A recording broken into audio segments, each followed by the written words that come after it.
Who is still waiting Paul Biya in Cameroon? Dear friends, welcome. Nyam Franklin, who is well respected in the AS country, Burkina Faso, Mali, and Niger, has decided to speak on the concern in his own home country, Cameroon. His answer meets an already existing report from Jeune Afrique, the French news outlet, pour out a medical concern about President Paul Biya on leaves for the last 55 days. And today, we are here to cross-view it with the outing of Director of the Civil Cabinet at the Presidency of the Republic, Mr. Vondo Ayolo, replied to Jeune Afrique in his very newsletter, trying to tell him that Paul Biya is doing well and that he has never been hospitalized. Who is waiting for Paul Biya in Cameroon? We are going to give you element of response by the end of this 15-minute slot. And so, on July the 31st, 2026, from the Malian soil, a Cameroonian intellectual asked a question that the powers in Yaoundé would rather not hear. Who is still waiting Paul Biya in Cameroon? Not where is he? Not is he sick? Who is waiting for him? Meanwhile, in Yaoundé, another battle is playing out parallelly. A battle of what? Of communique. Jeune Afrique against the civil cabinet. Two Cameroons looking at each other without speaking. Today, we put the two sides by sides. 15 minutes, zero filter. We have to set the stage first. Because none of these week makes sense unless you see that two battles are unfolding at once.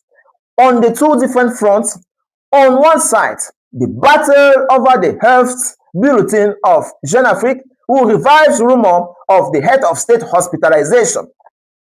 In response, the minister and director of the civil cabinet, Samuel Vondo Ayolo, comes out in the very pages of the outlets under attack to say the president is doing well, he has never been hospitalized, he is personally following state affairs. A direct rebuttal, delivery in an almost mocking tone towards what the pro-regime pieces call Jeune Afrique, meaning people who are interested in money.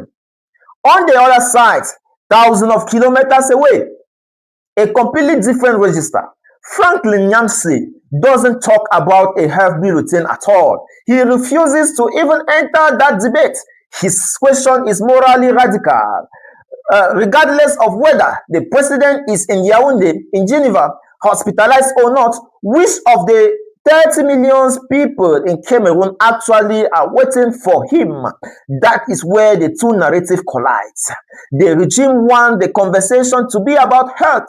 Nyam wants it to be about absence. An absence, he says, has lasted for longer than any single trip abroad. Nyam his case is three parts.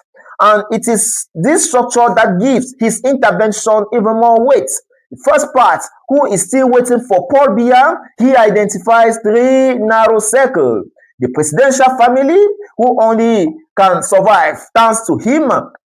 The historical loyalists of the CPDM and what he calls situational benefactors. Those who socially are positioned and depend entirely on the system for their survival. A logical circle, he says, but they are in minority. The second segment of his reading is the heart of the argument, who is not waiting for Paul Biya. Here, Nyam draws on a personal memory because he is amongst those who are not waiting for Paul Biya. A 5 or 6 years old child lined up on a roadside near they are in the late 70s. Ordered to applaud as Valéry Giscard d'Estaing motorcade speeds past at over 100 km/h speed without so much as a glance at the crowd that had been standing since dawn. He turns that anecdote into a political principle. You don't keep waiting for someone who has never had time for you.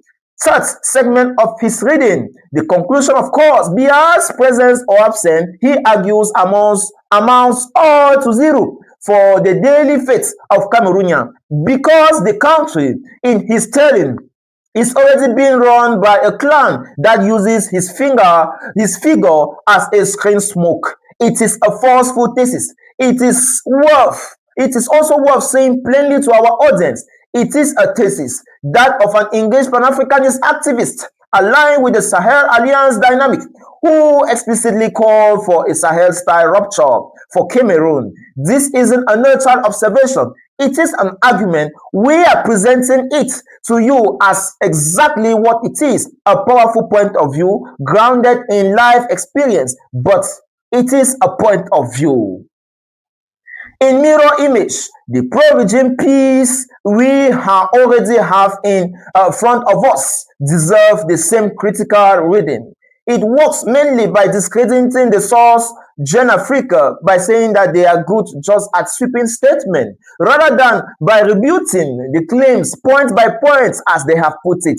It lands on a single official voice, that of Minister Vondo Ayolo, presented as closing the debate for good, and it draws heavily on emotional register, the dignity of age, loyalty, mockery attributed to collectively to every region in Cameroon.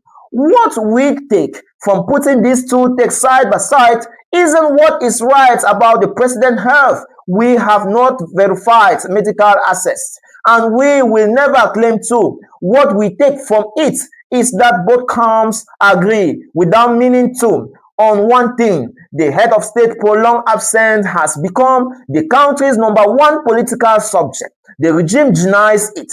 The Pan-African opposition turns it into a symbol, but no one disputes anymore that it exists. So, who is still waiting for Paul Biya? We don't decide that for Nyam, and we won't decide it for the civil cabinet, but we'll invite you watching this to ask the question differently. What are you actually waiting for from those who govern in your name, present or absent? That question, not the folklore of appearance and disappearance, is the one that should shape Cameroon's public debates in the months ahead, especially as legislative elections approach. Before I let you go, I want to take a moment to speak directly to you, those of you who have been following Cameroon Wahala for months. Some of you for years, many of you are about 45 to 50 to 60 years old. You have lived through several Cameroons, through several organizations, through several associations. You don't need anyone to explain to you what a country that waits looks like. You have lived it.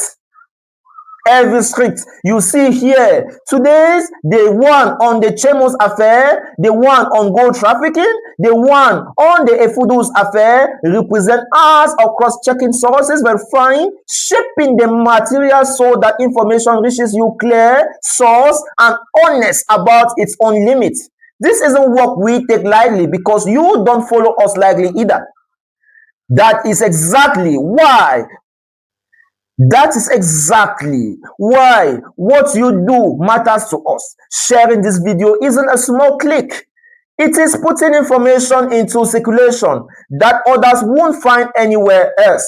In your family, in your circle, in the diaspora, subscribing tell us this work is worth continuing. And for those of you who can go further, membership gives us the concrete means to cover more grounds faster with more rigor, answering to no one but you. I know many of you wonder fairly, does watching, sharing, commenting actually change anything? I will say it plainly, yes.